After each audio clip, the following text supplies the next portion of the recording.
So Shekinah got called out for misspelling her sign, you see. And because of this calling out of her misspelling her sign, she then decided to come out with a very interesting video explaining the situation of why the sign itself in particular was spelt wrong all these years that she's had it in her business. And to be honest with you, the fact that it is now only being caught up with is actually quite embarrassing on her behalf. But you would have thought that she would have read it herself and she would have seen that this sign was not spelt right and therefore got it redone. But well, let's see what response she had to do. Let's see what response she gave after she was called out by multiple sources. Okay, you guys, update on my sign situation. Obviously, it was brought to my attention by many people that my sign is spelled wrong. I actually didn't notice it, and neither did anyone else for the past 8 months. My sister Shariah noticed it last month and told me, but it was already too late. I'd already paid for it. It was already on my wall. And the show had already filmed, so I couldn't change anything. It was a done deal at that point. So I emailed the company a few days ago and I said, your sign was on national TV. It's spelled wrong. This is embarrassing for my business, for you also. And I checked my rendering to see what I had originally sent them. And I sent them my logo with the correct spelling. And the wrong spelling was later done when they rendered their image to me. And I looked at it thinking I'm improving the color, the size. I didn't even think to check the spelling because I knew my spelling was correct. And the last thing I thought was that they would change the spelling. So I approved it, they sent it. Come to find out, the company is all the way in Australia. So I paid like $1,200 for this sign, $400 of which was probably shipping.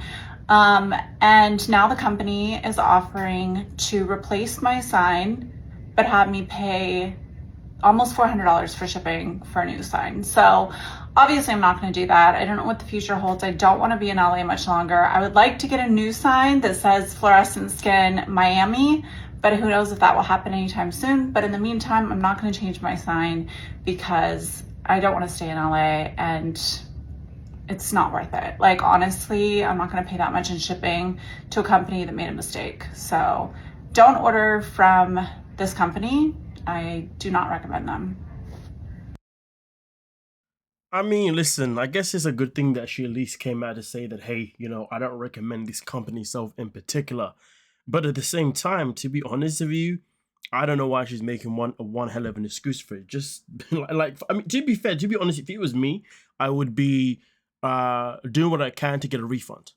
I wouldn't even actually look to get a new sign from that company. I would want a full-on refund for this level of stupidity. Okay, and then after that, I'll then do whatever I want to do with the money that I get as a refund. Would I then replace the sign with a refund? Probably not, to be honest with you, because I can use that money to further my business in other ways or just further my life in other ways. You know what I mean?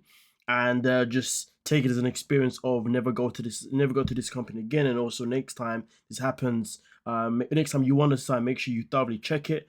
Obviously with the company before it comes to any of this kind of level of stupidity. It's not even a convenience; it's pure stupidity because getting the spelling wrong is quite ludicrous, to be honest with you. But the fact that she didn't notice it, I don't know if I believe that. I think she knew because this is a woman that is very thorough with a lot of things, or at least when it comes to a relationship, she's always looking at the ins and outs of everything. So I would imagine that she would have been saying for her business because she's a very particular person, peculiar person, shall I say? But she also had something else to add here due to the fact that people were calling out after the post was made. She goes, and yes, I know the sign is spelled wrong. The sign company made a mistake, but honestly, it turned out to be a happy accident. Now it's one of those quirks that makes the name unforgettable, right? I mean, it's funny how she edited it, obviously, once everything happened. I mean, listen, if you want to look at it as a quirk, then look at it as a quirk.